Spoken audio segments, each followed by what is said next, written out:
Monitoring के लिए कि बच्चों का ग्रोथ कैसा हो रहा है, उसको जानने के लिए वजन की मशीन चाहिए, और ये वजन की मशीन उपलब्ध नहीं है, बहुत जगह उपलब्ध नहीं है, तो वजन तो आप लेते नहीं है। और जब आप वजन नहीं लेते हैं तो बता नहीं सकते हैं कि कितने बच्चे कुपोषित हैं राज्य में, और सैंपल के आधार पर तो 59% बच्चों को कहा जा रहा है कि कुपोषित है। ये राज्य जहां इतना खनिज और जहां सब कोई दौड़ने को तैयार है, उस राज्य में अगर कुपोषण इतना बड़ा है तो गंभीर चिंता है, और उसके लिए सुप्रीम कोर्ट के आदेश का सीधा वायलेशन हो रहा है, आंगनबाड़ी केंद्रों का स्थापित नहीं होना और उनमें सारी सुविधाएं नहीं देना। तीसरी बात मैं कहूंगा आंगनबाड़ी केंद्रों के बारे में, आपको शायद पता होगा कि उसमें कितना पैसा दिया जाता है और कितना अनाज दिया जाता है। वो एक सप्लीमेंट्री न्यूट्रिशन जिसको बोलते हैं, पोषक आहार, पूरक आहार देना है। पूरक आहार माताओं को देना है, किशोरियों को देना है, जो धात्री महिलाएं उनको देना है, गर्भवती महिलाओं को देना है, बच्चों को देना है, इन सबको टेक होम राशन देना है। और आप कभी अगर उसको उठा के देखिए तो वो शर्मनाक है। आपको शायद पता होगा कि उसमें लिखा हुआ है 8 ग्राम सब्जी, 8 ग्राम, 2 ग्राम नमक, ये सप्लीमेंट्री न्यूट्रिशन है पर डे, 2 ग्राम नमक। या लिखने वाले कौन लोग हैं हमको समझ में नहीं आता है। 8 ग्राम सब्जी, पता नहीं किस सुराग से तोलेंगे ये लोग। ये जो सेंसिटिविटी है, संवेदनशीलता है, ये बड़ा गंभीर है। और सबसे बड़ी चीज भारत सरकार की गंभीरता, भारत सरकार को लेंगे क्योंकि इसका पूरा खर्चा भारत की सरकार देती है। अगर आप बच्चों के प्रति और माताओं के प्रति इतना संवेदनशील है तो 2005 से 4 वर्ष लगे आपको रिवाइज करने में। उस समय 2 रुपया प्रति व्यक्ति था, 2 रुपया प्रतिदिन। 2 रुपया में आप सप्लीमेंट्री न्यूट्रिशन देना चाहते हैं, आपको 4 वर्ष लग गए उसको 2 रुपया से 4 रुपया 5 रुपया करने में, और झारखंड सरकार को 1 साल और लगा नोटिफाई करने में। तो ये संवेदनशीलता है। लेकिन जब महंगाई बढ़ती है, जब भी महंगाई बढ़ती है, केंद्र सरकार के सारे कर्मचारियों का डीए ऑटोमेटिक बढ़ता है, लेकिन आईसीडीएस केंद्र में मध्याह्न भोजन का जो अलॉटमेंट है, उसका जो पैसा है, उसमें कोई वृद्धि नहीं होती है।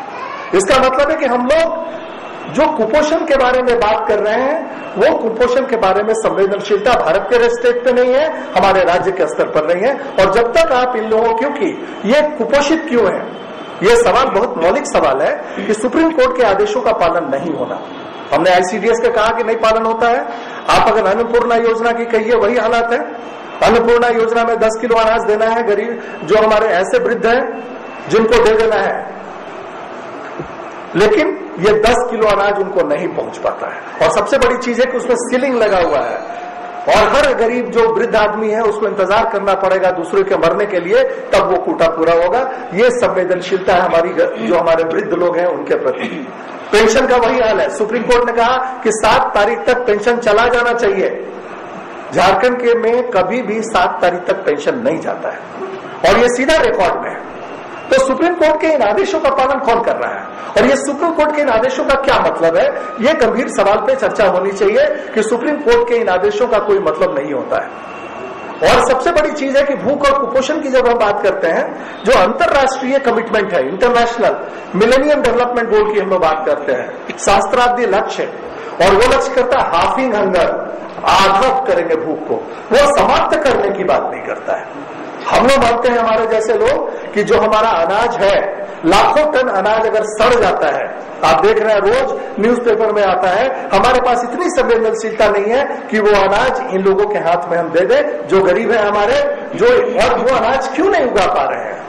ये सवाल भी बहुत महत्वपूर्ण है झारखंड में, कि ये आप अगर देश का एवरेज देखिए और झारखंड के एवरेज को देखिए, जो औसत अंतर था धान की फसल में, वो 1 हेक्टेयर में मात्र 100 किलो का था 1957 में। देश का जो एवरेज प्रोडक्टिविटी था, उत्पादकता थी, और हमारे राज्य की उत्पादकता में केवल 100 किलोग्राम का 1 हेक्टेयर में फर्क था। आज वो फर्क बढ़ के 1200 किलोग्राम हो गया है। 1 हेक्टेयर में राष्ट्र का एवरेज और हमारे औसत में 1200 किलोग्राम का फर्क है। मतलब हमारा किसान केवल 1.2 टन कम पैदा कर पा रहा है। क्यों? इसलिए कि हमारी मानसिकता यही है कि झारखंड में खेती नहीं हो सकती है। अगर ये मानसिकता नहीं होती तो 1 नंबर के दोन के खेत पर एचईसी नहीं बनी होती, और आज नगरी की जमीन आप नहीं लिए होते। आप जानते हैं कि 1 नंबर के दोन की खेत जहां धान उगता था, हमारे बचपन में हम लोग अपने आंख से देखते थे, वहां अपने एचईसी फैक्ट्री खड़ी कर दी, और अभी भी नगरी जैसे प्रदेश में आप उन जमीनों को ले लेना चाहते हैं जो खेती के 1 नंबर की जमीन है। आप चौका में चले जाइए, जो स्पर्म आयरन प्लांट के लिए जो जमीन प्राइवेट इंडस्ट्री खरीद रहा है वो 1 नंबर की खेती की जमीन है। तो फूड को डिप्राइव कौन कर रहा है? ये 1 नंबर की जमीन अगर किसानों के हाथ से चली जाएगी, लाख 2 लाख 5 लाख रुपया मिलेगा या नहीं मिलेगा, बाद में वो भुखमरी के कगार पे खड़े हो जाते हैं। वो अपना अनाज नहीं पैदा कर पाते हैं। यही HEC यहां से 10 किलोमीटर दूर अगर बजरा की तरफ चला जाता, रातू या नामकुम की तरफ चला जाता जहां टुगरी है, तो इतना बड़ा विस्थापन नहीं होता। और यही गंभीर सवाल आज झारखंड के सामने खड़ा है कि किस तरह की जमीन को दिया जाए। कोई जमीन का यहां विरोध नहीं कर रहा है, लेकिन आप ये मतलब नहीं होता, विकास का मतलब जमीन की लूट और जमीन की बर्बादी नहीं है। ये दोनों चीजों को आपको देखना होगा कि जमीन की लूट और जमीन की बर्बादी नहीं है। लोग तैयार हैं जमीन देने के लिए, लेकिन बंजर जमीन पे जाइए, ऐसी जमीन पे जाइए शायद उसका खेती में प्रयोग ना हो सके, आप उसका उपयोग कीजिए, लेकिन ऐसी जमीन में आप क्यों फैक्ट्रियां खड़ा करना चाहते हैं, ऐसी जमीन में इंस्टीट्यूशंस क्यों खड़ा करना चाहते हैं, ये जवाब सरकार को देना चाहिए। अगर वो जमीन एग्रीकल्चर यूनिवर्सिटी को गई थी तो बहुत बढ़िया बात थी, क्योंकि एग्रीकल्चर यूनिवर्सिटी को रिसर्च करके यहाँ के लोगों में एक्सटेंशन करना था, नई बीज देने थे। लेकिन शायद एग्रीकल्चर यूनिवर्सिटी को जिस तरह से हम लोगों ने बर्बाद किया है, और मल्टीनेशनल कॉर्पोरेशन हमारे झारखंड में जिस तरह से हाइब्रिड सीड का एक जाल बिछ रहा है इस राज्य में, और वो सबसे बड़ा विस्थापन करने वाला है, जो विस्थापन दिखता नहीं है। हमारे सारे बीज चले जा रहे हैं और हम लोग बीजों के लिए मल्टीनेशनल कॉर्पोरेशन और हाइब्रिड सीड पर निर्भर हो रहे हैं, उसके चलते हमारी जमीन खराब हो रही है। तो आप देखिए कि ये पॉलिसी का सवाल है। आप हमेशा उद्योगों को देते रहे, आपको ये भी हम दे दें, 2 मिनट में एक सूचना आपको दे दें कि 1957 में झारखंड में 2,57,000 हेक्टेयर में सिंचाई होती थी, 2,57,000 हेक्टेयर में 1957 में। और उसके बाद आपको ये भी पता होगा कि 75% जो डैम पुराने बिहार में बने वो झारखंड में बने, वो चाहे डीवीसी का पूरा प्रोजेक्ट हो या मसानजोर हो या तेनुघाट हो। इस तरह की सारी योजनाएं जो कि बहुउद्देशीय तथाकथित बहुउद्देशीय योजनाएं हैं, वो झारखंड में बनी 1957 के बाद। लेकिन जब ये झारखंड राज्य बना तो सिंचाई का क्षेत्र 2,57,000 हेक्टेयर से घटकर 1,90,000 हेक्टेयर हो गया। क्यों? ये सवाल बड़ा गंभीर है कि ये पानी कहां गया?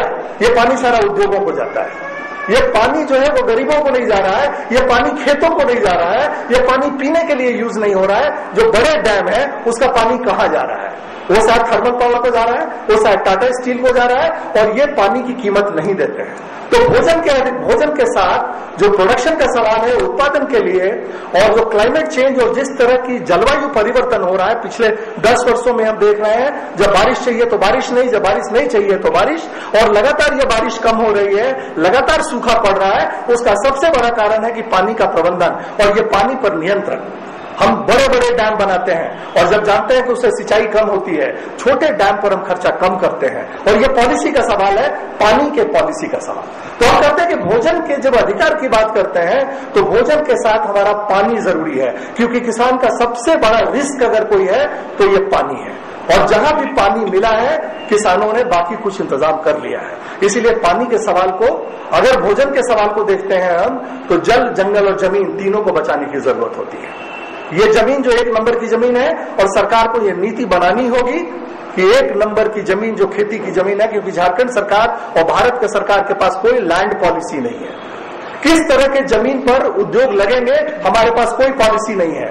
हम ये बताना नहीं चाहते हैं कि कम से कम हमारा ग्रॉस क्रॉप एरिया इतना होगा, नेट क्रॉप एरिया इतना होगा। और क्योंकि आप जानते हैं कि दिल्ली के अगल बगल आप कहीं भी उठा के आप देख लीजिए तो 1 नंबर की जमीन रियल एस्टेट में जा रही है, वहां मकान बन रहे हैं। ये केवल झारखंड की बात नहीं है, ये पूरे देश की बात है। 3 लाख हेक्टेयर जमीन, 1 नंबर की खेती की जमीन गैर कृषि काम में जा रही है, तो हमारा फूड सिक्योरिटी कहां से आएगा? ये पूरे देश की फूड सिक्योरिटी का सवाल है। और झारखंड में बहुत वल्नरेबल है। जितना ओपन कास्ट माइनिंग हुआ यहाँ पर, उसने सारा पानी समाप्त कर दिया और जमीन को बर्बाद कर दिया। और उस जमीन के बारे में बात नहीं करते हैं। मिट्टी हम लोग जानते हैं। और अंत में हम यही बात कहेंगे कि कन्फ्यूशियस ने बहुत अच्छी बात कही थी, ये दुनिया जो है सरवाइव कर रही है केवल 2 कारण से। 6 इंच मिट्टी है जिसपे फसल उगता है और ऊपर से पानी बरसता है। हम लोग की विकास की नीति दोनों को नष्ट करने पर पड़ी हुई है। ये 6 इंच मिट्टी को खत्म करना चाहती है और जो ऊपर से पानी बरसता है उसको डिस्टर्ब करना चाहती है, और ये जब डिस्टर्ब होगा तो वो विकास की नीति के चलते डिस्टर्ब। बड़े बड़े आपने खान खोद दिए, बड़े बड़े माइनिंग, इलीगल माइनिंग, क्वायरिंग, नतीजा क्या है? ग्राउंड वाटर और सरफेस वाटर खत्म। आप चले जाइए हजारीबाग में, जहां भी ओपन कास्ट माइन हुआ है उसके 5-6 किलोमीटर में सारे कुएं सूख गए हैं और उसका कोई मुआवजा नहीं देता है। तो ये सवाल है जो खेती को प्रभावित करता है, और जब खेती नहीं होगी तो खाद्य सुरक्षा नहीं होगी, और सरकार का आप स्कीम्स का हालत देख ही रहे हैं। इसलिए साथियों, जब भी हम बात करते हैं तो इंटीग्रेटेड बात करें। ये विस्थापन 2 तरह का है, एक तो फिजिकल जो जमीनों से आप लोगों को हटा रहे हैं, और दूसरा इनडायरेक्ट जो मल्टीनेशनल कॉर्पोरेशन को आपने छोड़ दिया है झारखंड में एक चारागाह की तरह। आप जानते हैं कि हाइब्रिड जो धान है उस पर झारखंड की सरकार 75 रुपए किलो सब्सिडी देती है, 1 किलो में 75 रुपया। ये धान आंध्रा का किसान उगाता है, 90 रुपए किलो उसको मिलता है, और झारखंड के किसानों को वही 210 रुपए किलो दिया जाता है। ये 110 रुपया, 120 रुपया 1 किलो में कौन सा वैल्यू एडिशन है?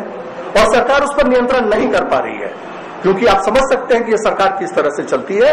और हाइब्रिड सीड अगर आया तो आपकी जमीन उसर होती है, आपका जमीन का सिक्योरिटी खत्म होता है।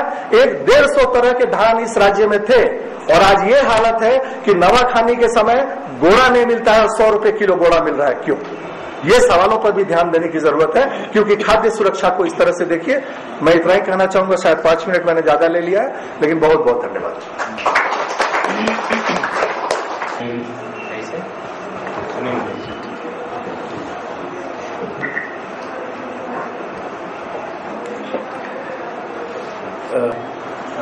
ग्रामीण इलाकों में खासतौर शहरों को तो चीजों जो है उस पर सभी उस आवश्यकता की पूर्ति करना सरकार का दायित्व है, लेकिन ये जो मुख्य दायित्व है, इस दायित्व को कभी भी सरकार गंभीरता के साथ नहीं लिया, ताकि शिक्षा का सवाल सीधे सीधे उन 92% बच्चों के साथ जुड़ा हुआ है जो गांव में रहते हैं, और ज्यादा से ज्यादा मात्रा उन बच्चों का जो गांव में रहते हैं, जिसके कारण से शिक्षा कभी भी सरकारी सवाल या सरकारी मुद्दा नहीं बन पा रहा है। ये एक राजनीतिक मुद्दा नहीं बन पा रहा है। हम जो कह रहे हैं राजनीतिक मुद्दा इसलिए नहीं बन पा रहा है ताकि सरकार को वोट लेना है। जितने भी राजनीतिक दल है उनको वोट लेना है, तो वोट देने के लिए बच्चे तो जाएंगे नहीं। जिनके की शिक्षा की बात की जा रही है वो बच्चे तो वोट नहीं देंगे, और मान लिया कल के दिन में ये बड़े होकर के भी वोट दे तो भी वे इतने जानकार ना हो कि वो सही और गलत को पहचान सके, इसलिए सरकार इसको इंटरेस्ट ही नहीं लेती। ताकि मैं एक उदाहरण देना चाहता हूँ कि अंग्रेज जब इस देश में आए थे तो ऐसा नहीं था कि पूरा इंग्लैंड उठ करके आ गया तो इस देश में लोगों के बीच में शासन किया। कुछ ही अंग्रेज आए थे, और जब वे अंग्रेज आए थे तो उन्होंने यहाँ पे भारतीयों को, ताकि उनकी संख्या ज्यादा नहीं थी तो इस पूरे शासन तंत्र को चलाने के लिए उनको कुछ भारतीयों की आवश्यकता थी, तो उन्होंने यहाँ पे उतना ही एडुकेशन लाया जिससे कुछ भारतीय अंग्रेजी बाबू बन करके ऊपर आगे आ पाए, और उनके माध्यम से उन्होंने इस पूरे देश का शासन किया। देश की स्वतंत्रता के बाद जब हमारे देश में जो शासक वर्ग आए, इन्होंने भी अंग्रेजों के उसी फॉर्मूले को हमारे देश में लागू किया। यदि आप गौर करेंगे तो 60 से पहले का जो सरकारी विद्यालय था वो सरकारी विद्यालय बहुत अच्छी पढ़ाई होती थी, और उस सरकारी विद्यालय से लोग प्रधानमंत्री भी बने, उसी सरकारी विद्यालय से लोग राष्ट्रपति बने, उसी सरकारी विद्यालय से लोग IAS अफसर बना, उसी सरकारी विद्यालय से लोग प्रोफेसर, टीचर और थाना का दरोगा, BDO CO सब बने। लेकिन 60 के दशक के बाद अचानक इस सरकारी स्कूलों में पढ़ाई का स्तर काफी नीचे हो गया। ऐसा क्यों? क्योंकि सरकार को जितने ब्यूरोक्रेट चाहिए थे या तथाकथित मध्यम वर्ग चाहिए था, उन्होंने 1950 के बाद, हमारे संविधान लागू होने के बाद जो 60-70 का जो दशक रहा तब तक वो तैयार कर चुका था। उसके बाद से जितना भी सरकारी विद्यालय है उसमें पढ़ाई की जो स्थिति थी वो दिनों दिन डाउन होती है। अब है कि शिक्षा अधिकार का जो कानून हाल फिलहाल में आया, हम लोगों को, ताकि हम लोग जब क्रेज बनाए थे जिसमें शरण जी फाउंडर मेंबर है उनके, कि हम लोगों ने कॉमन स्कूल सिस्टम की परिकल्पना की थी। कॉमन स्कूल सिस्टम की लड़ाई बहुत लंबी है, वो कब आएगा हमारे पोते पोतियां भी देख पाएंगे, इतनी ये दूर का सपना है। लेकिन एक बहुत अच्छा सपना डॉक्टर रमेश सरन जी ने हम लोगों को दिखाया था। ऐसे और भी कई लोग हैं कि एक ऐसा विद्यालय होगा जहां राष्ट्रपति का बेटा और किसान का बेटा सब एक साथ स्कूल में पढ़ते हैं। लेकिन आरटीआई आने के बाद, आरटीई जो आया इस देश में 1 अप्रैल 2010 से ये पूरे देश में लागू है। और ठीक उसी समय हमारे झारखंड में हेमलाल मुर्मू यहाँ के मानव संसाधन मंत्री हुआ करते थे। उन्होंने घोषणा की कि भारत देश के ताकि संपूर्ण देश में लागू है, इस झारखंड में भी 1 अप्रैल 2010 से शिक्षा अधिकार का कानून लागू है। वो केवल घोषणा ही रहा। उस घोषणा के बाद निश्चित तौर पर गुरुजी की सरकार गिरी और फिर अर्जुन मुंडा की सरकार आने में काफी लंबे समय लगा। लेकिन इस बीच में आरटीई कानून जो कहता है कि 6 महीने के अंदर में तमाम स्कूलों में शिक्षकों की जो संख्या कम हो उसकी पूर्ति हो जानी चाहिए थी, लेकिन नहीं हो पाया। और इस कानून को जैसे कि अगर हम मान ले कि हेमलाल मुर्मू के उस बयान से जो अखबारों में आया कि आरटीई पूरे शिक्षा अधिकार का कानून इस झारखंड में लागू है, उसके 1 साल बाद 11 मई 2011 को झारखंड सरकार बच्चों को निःशुल्क शिक्षा देने की नियमावली बनाती है। मतलब 1 साल जो है ये ब्यूरोक्रेट सोया हुआ रहता है। 1 साल के बाद वो नियमावली बनाता है। और उसी बीच में इस सरकार की जो ब्यूरोक्रेट की एक बहादुरी देखिए कि ये नियमावली बनाते हैं 11 मई 2011 को, और उस आरटीई के तहत स्कूल प्रबंधन समिति, जो विद्यालय प्रबंधन समिति विभिन्न विद्यालयों में बनना है, वो लोग बना देते हैं। और उसके लिए जो एक विद्यालय प्रबंधन समिति बनने के लिए जो कोरम होता है, जिसमें होता है कि बाल संसद के बच्चे का होना है, शिक्षक का होना है, फिर विद्यालय के जो शिक्षक या अभिभावक है उनका होना है, इलेक्टेड बॉडी का एक मेंबर को होना है, ये तमाम जो कोरम पूरे होने थे उन्होंने उसको धत्ता बता दिया। मगर उसका कहीं से पालन नहीं हुआ। बाल संसद का एक भी मेंबर विद्यालय प्रबंधन समिति में नहीं आया, इलेक्टेड बॉडी था वो नहीं आया। वहां पर ये विद्यालय शिक्षा अधिकार का कानून एक प्रावधान देता है कि गांव का जो बुद्धिजीवी है या गांव का जो समाज सेवी है, कोई ऐसा व्यक्ति है जो शिक्षा के स्तर पर इंटरेस्ट रखता हो, उसको उस कानून के तहत इस कमेटी में आना चाहिए था। लेकिन झारखंड सरकार ने जो नियमावली बनाई उसमें उन्होंने और एक शिक्षक को डाल करके उस जो अवसर मिलना चाहिए था एक अच्छे शिक्षाविद को, उसको भी उस स्थान से हटा दिया। अब शिक्षा अधिकार का जो कानून आया है ये पूरा झारखंड में उल्लंघन है। ये बात हम जो वक्तव्य चाहे सुनील मिंद दिए हो या गलेक्शन डुंडुंग दिए हुए हो, चाहे शशि, एकदम स्पष्ट रूप से दिखता है। ताकि विद्यालय में ग्रीड हंट के नाम पर जो फोर्सेस स्कूलों में विद्यालय में भरे गए, जिसके कारण से विद्यालय भवन में फोर्सेस गए, माओवादियों ने समझा कि इसमें फोर्स ठहरती है, उन्होंने विद्यालय को उड़ा दिया। ये सोचा नहीं कि उसी गांव के बच्चे उस विद्यालय में पढ़ेंगे।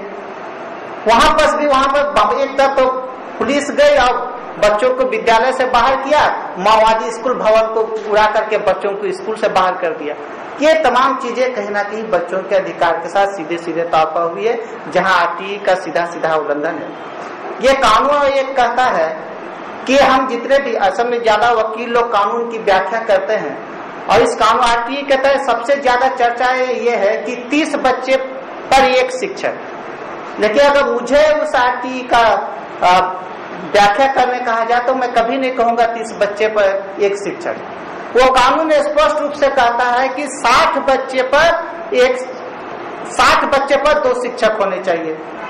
मतलब कि कोई भी विद्यालय, चाहे वहां पर 20 बच्चा हो, चाहे वहां 30 बच्चा हो, चाहे वहां 40 बच्चा हो, वहां पर 2 शिक्षक होना चाहिए। ये कानून कहीं नहीं कहता, कहीं पर यह कानून नहीं कहता कि 30 बच्चे पर एक शिक्षक होना चाहिए। वो बोलता है 60 बच्चे पर 2 शिक्षक होनी चाहिए। मतलब आज जो झारखंड का हालात है, ये झारखंड के हाथ में जो हमने आरटीआई के तहत से यहाँ के प्राथमिक शिक्षा निदेशालय से जो सूचनाएं मांगी थी, उसके अनुसार 60% ऐसे विद्यालय हैं जहाँ पर एक शिक्षक के भरोसे पहला से लेकर के 5वां तक का पढ़ाई चल रहा है। मतलब कि इस कानून के आने के बाद भी हम ये सोचे कि इस कानून के आने के बाद बहुत ज्यादा बदलाव होगा, हम ये उम्मीद नहीं रखते हैं। ताकि इस कानून के आने के बाद भी हमारे गांव का जो विद्यालय है उस विद्यालय में भी एक शिक्षक होगा या 2 शिक्षक होगा और एक कमरे पर पहला से लेकर के 5वां तक का पढ़ाई होगा। सर्व शिक्षा अभियान में ताकि वर्ल्ड बैंक का काफी पैसा था, जिसके कारण से बहुत सारे गांव में विद्यालय तो बन गए, विद्यालय भवन चकाचक दिखेगा, टीचर्स भी है, विद्यार्थी है लेकिन टीचर्स है ही नहीं, तो अच्छी क्वालिटी की पढ़ाई होगी इसकी हम उम्मीद नहीं करते हैं जो हम लोगों ने जो देखा है। और सबसे इंटरेस्ट बात यह है कि हम लोगों ने क्रेज के माध्यम से कोशिश की थी कि पूरे झारखंड में कम से कम हर जिले में हम 2 मॉडल स्कूल बनाएंगे। मॉडल स्कूल मतलब ये नहीं कि हम कुछ मॉडल करेंगे, हम लोगों ने उसमें सोचा था कि जो सरकारी विद्यालय उस विद्यालय को सक्रिय करेंगे और इसको लेकर के जो डी के सक्सेना उस समय के प्राथमिक शिक्षा निदेशालय के पदाधिकारी होते थे, हम लोगों ने उनके पास एक प्रतिनिधि मंडल किया और हम लोगों ने कहा कि हम लोग ये मॉडल स्कूल बनाना चाहते हैं। और हम लोग का उसमें एकदम सीधा कॉन्सेप्ट था कि हम लोगों ने जो आरटी जी के जो कहता है कि इतने शिक्षक होने चाहिए, इतने क्लासरूम होने चाहिए और भी जो सुविधाएं होनी चाहिए, वो तमाम सुविधाओं के आधार पर उस मॉडल स्कूल को आपकी मदद से पूरा करना चाहते हैं। डी के सक्सेना जी कहते हैं कि आपको यह अधिकार कौन दिया कि आप गांव में मॉडल स्कूल बना रहे हैं। तब हम लोग का ये कहना था कि आप नहीं कर रहे हो इसीलिए हम लोग मॉडल स्कूल बना रहे हैं। लेकिन यहाँ पर हमारा स्पष्ट रूप से इसको कहने के पीछे ये है कि सरकार किसी भी तरह से, सरकार के पास कोई भी इच्छा शक्ति नहीं है कि वो किसी भी प्राथमिक विद्यालय को या गांव के विद्यालय को एक अच्छा और जिस क्वालिटीफुल एजुकेशन की हम बात करते हैं वो एजुकेशन हमारे राज्य में लाना चाहती है। इसको लेकर के वो कहीं इंटरेस्ट नहीं है। चाहे आप रोज अखबारों में देख रहे हैं कि समय पर पुस्तकें नहीं पहुंचती है। एनसीपीसीआर का जन सुनवाई हुआ था, हमारे एक साथी ने सवाल उठाया कि विद्यालय में समय पर पुस्तक नहीं पहुंचता है। डी के सक्सेना खड़ा होकर के बोलने लगे कि ये गलत है, हम ऐसा नहीं होता, एकदम समय पर पुस्तक पर पहुंचाते हैं। लेकिन जिस समय जन सुनवाई हो रही थी उसी के ठीक 1 सप्ताह पहले अखबार में खबर छपी थी कि सरकार पाठ्य पुस्तकों के लिए जिन पब्लिशर से एमओ कर रही है वो 3 महीने बाद पुस्तक उपलब्ध कराएगा। मतलब कि तब के समय में भी पुस्तक उपलब्ध होती जून के लास्ट में और उसको बांटते अक्टूबर हो जाता। मतलब ये स्थिति जो थी उसके ये जो स्थिति है इस स्थिति को भी हमको कहीं ना कहीं समझने की आवश्यकता है। और हमारा ये तो सीधा सीधा कहना है कि वास्तव में शिक्षा जब तक कि एक राजनीतिक मुद्दा नहीं बन जाता, शिक्षा को जब तक हम ये न समझे कि ये हम जिस बच्चे को कल का भविष्य करके हम नकारते हैं वो या उसके वो नहीं देखते हैं, जब तक हम उसके वर्तमान को नहीं संवारेंगे, हम जिस देश के अच्छे भविष्य की परिकल्पना करते हैं वो नहीं हो पाएगा। नहीं करके सभी को धन्यवाद। जो है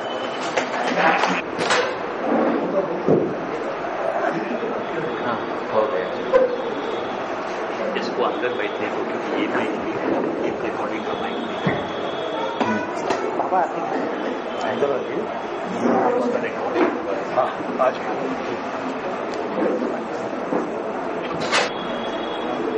कुटकू डैम से विस्थापित है, हमरा याद नहीं है, हमारे होश में कुछ चर्चा नहीं चली।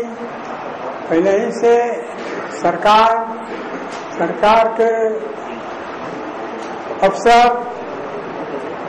जमीन को नाप जोख करके और अपना डैम किसी से कुछ न जांच कुछ नहीं किए, किसी से बात नहीं किए, अपना मनमाना ढंग से जो है से कुटकू डैम में काम लगा दिए। 1969 में रोड बनाए, मकान बनाए, ऑफिस बनाए और बना करके जब डैम में काम लगाए तो कुछ डैम में के काम हो गया तो वो समय हम जो है से थोड़ा सपन देखे कि या तो यहाँ तो अब हम लोग का 32 गो गांव डूबने वाला है और बिना घर होने वाला है। इस पर जब तक नहीं कुछ करेंगे और नहीं सोचेंगे तो अब तो 32 गांव रहेगा नहीं और 32 गांव का लोग रहेगा नहीं। इसलिए हम देश अपना दुनिया का या हमरा से जो बुजुर्ग था उससे सब सलाह राय लेने लगे कि यहाँ पर ऐसा बात हो रहा है कि डैम बनेगा और डैम में काम शुरू हो गया, हम लोग को क्या करना चाहिए, किससे बात करना चाहिए, किससे बोलना चाहिए।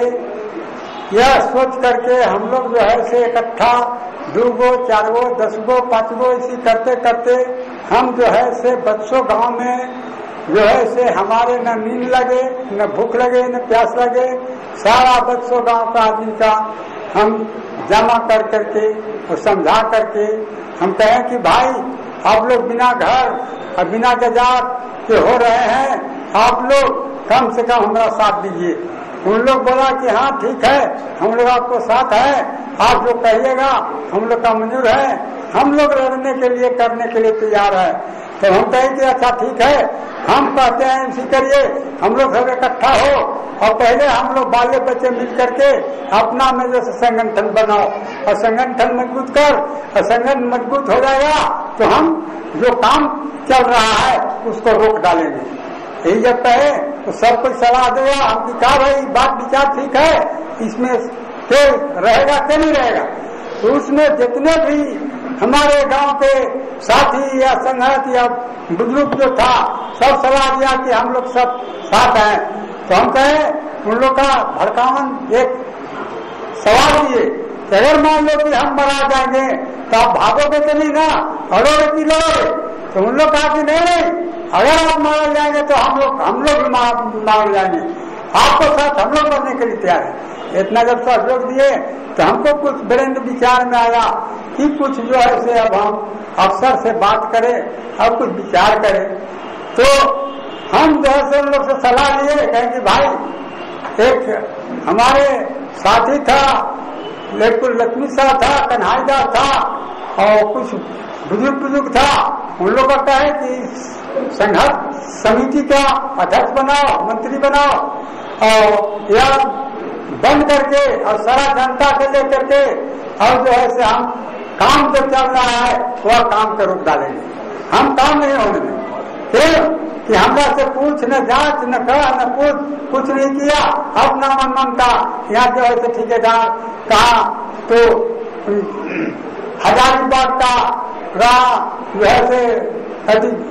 है बिहार के आदमी लान करके जो है ठेकेदारी करने लगा, ठेकेदारी लेने लगा, काम करने लगा, रोड बनाने लगा, मकान बनाने लगा। तो हम जो है जब डैम में काम शुरू हुआ तब हम जो है सब संगठन कर करके और जा करके डैम के काम रोका। जब तक कि हम नहीं, हमारा जमीन, हमारा जगह, हमारा घर, हमारे दूरा जब है, किसके से आप अनुमति लेकर के ये बात खड़ा कर रहे हैं? क्या आपको जमीन दिया है?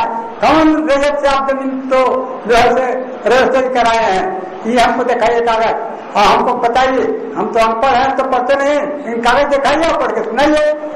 उस पर कोई भी अफसर या कोई भी सरकार खड़ा नहीं हुए। हम कहें कि जब तक हमारी फैसला नहीं होगा तब तक हम बात में काम नहीं होने देंगे।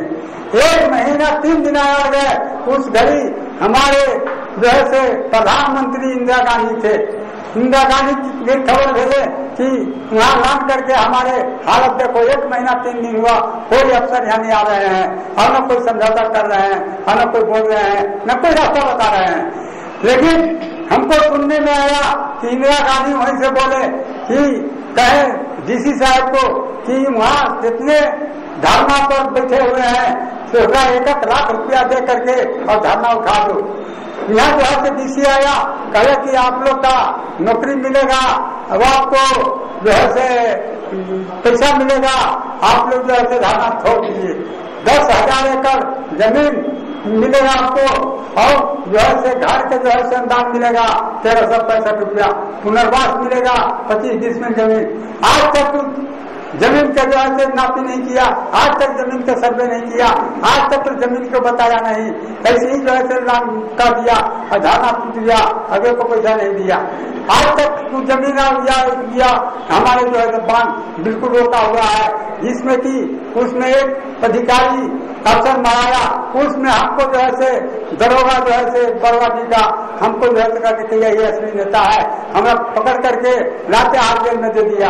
वहाँ पर जो है हमारे एक साथी था सतमोहन जी, वो जो है मनोअधिकार में केस किए कि हमारे जो है साथी जो अपना हक अधिकार खातिर जो बोल रहा है, लड़ रहा है, और उसको जेल में क्यों बंद कर दिया। अब उन पर भी केस जो है चलाना शुरू कर दिया अफसर। तब जो है जाकर के अंतकाल में तो जो है हम वहाँ से हमारा 39 वर्ष का जो है बेल हुआ, बेल से निकले तब केस लड़े कि हमारे दिखाइए कि हमारा रजिस्ट्री कौन रजत किया है, रजत की जमीन आप काहे बांध चुकाइएगा, काहे बांध बनिएगा, नहीं होने देंगे, चाहे जो भी हो जाए।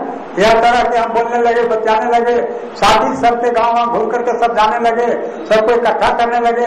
आज तक हमारा साथी लोग सब इकट्ठा है। अगर अभी हम चाहेंगे तो 14 गाँव का मरने के लिए तैयार हो जाएगा, लड़ने के लिए तैयार हो जाएगा।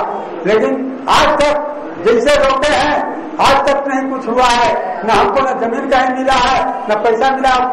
कहा कहता है हमको लोग, अरे इन लोग कहते जमीन दे दिया, जबरदस्ती रहता है। 97 में घटना घटा कि गाँव में मर गया 18 में आदमी, उसको कोई भी मुआवजा नहीं, उसको कोई भी रास्ता नहीं, उसको कोई भी खाना नहीं, उसको कोई भी बताना नहीं। यह चीज जो है 97 में हुआ है, आज तक नहीं उसको जो है तो खुद विचार हुआ, न उसको ये कानून बना, हमें उसको चुप के हटाया गया। आज भी फिर 12 साल जो है कम से कम 3 महीना जो है बिना घर के हो गया, आज तक बिना घर के है।